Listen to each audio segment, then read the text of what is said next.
Hi everyone, this is Mr Neel Raithatha, also known as the Wax Whisperer. Thank you for joining me in my latest video.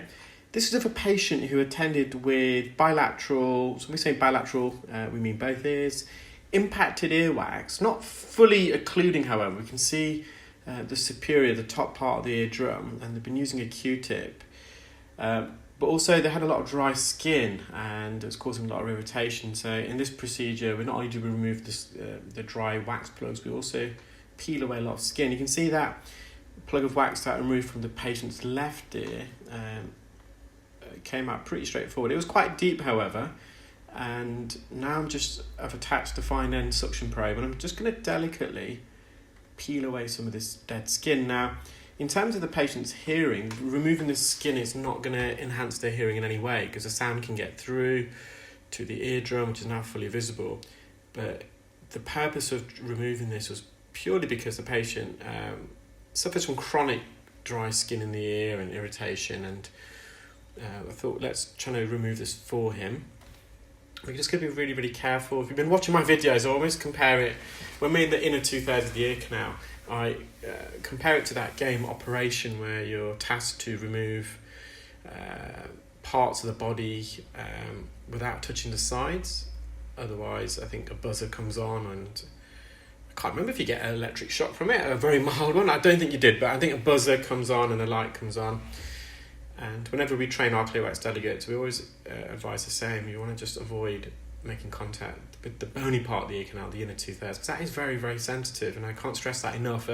I've had people in my ears before, and they have clipped the bony part of the ear canal, and I did experience a bit of discomfort. It took a couple of days to settle. So in that same vein, I want to make sure when I'm treating my patients, I don't, wherever possible, in any case, I mean, when we're in the working the ear, there's always risks and dangers, but I try by all means to make it as a comfortable as experience as possible. A lot of patients, when they arrive, they're already quite nervous, especially if they've never had the procedure done before. I think we can all relate to that whenever we have a procedure or see a specialist for the first time. Regardless of their credentials, you can feel slightly nervous, and it's the unexpected.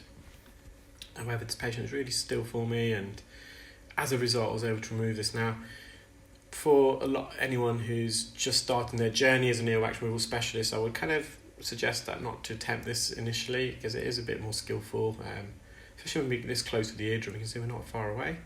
So remove the majority of the skin there. That's the patient's left ear. The eardrum looks nice and healthy otherwise, and this is the patient's right ear. Again, it's not fully occluding. There's a little gap there. We can see the hammer bone through that gap. Nonetheless, this amount of wax can affect your hearing. It can reflect away a lot of the sound waves and absorb a lot of the sound waves too. And again, it's really deep. This is right up against the eardrum. It's lodged beyond the isthmus. So the ear canal has loads of bends and twists and narrowings and widenings, and about 0.5 centimetre away from the eardrum there's a narrowing, and a narrowing in the ear, or any part of the body as such, is called an isthmus. And it's got lodged beyond that, so you have to wriggle it out. Again, wax shouldn't really be that deep in the ear. Wax typically should be located on the outer third of the ear canal. That's where the glands are, the ceruminous glands, which is an oily sweat, and the sebaceous glands, which produce a fatty, oily substance, the same oil that is secreted on our scalp.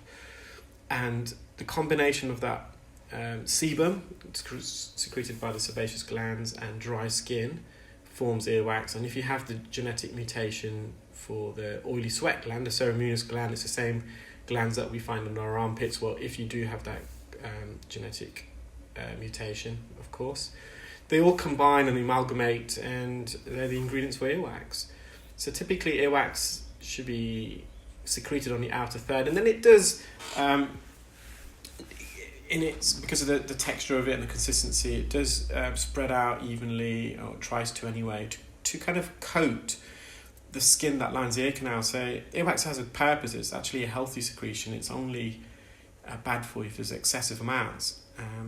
So once the earwax is secreted on the outer third, the shape of the ear canal tries to enable the earwax to spread naturally itself along the surface of the skin of the entire ear canal. So it shouldn't be blocking, it should just be coating. And as that skin dies and sheds, it moves sideways out of the ear in a conveyor belt motion. We get another layer of skin and we get some more earwax, freshly secreted earwax.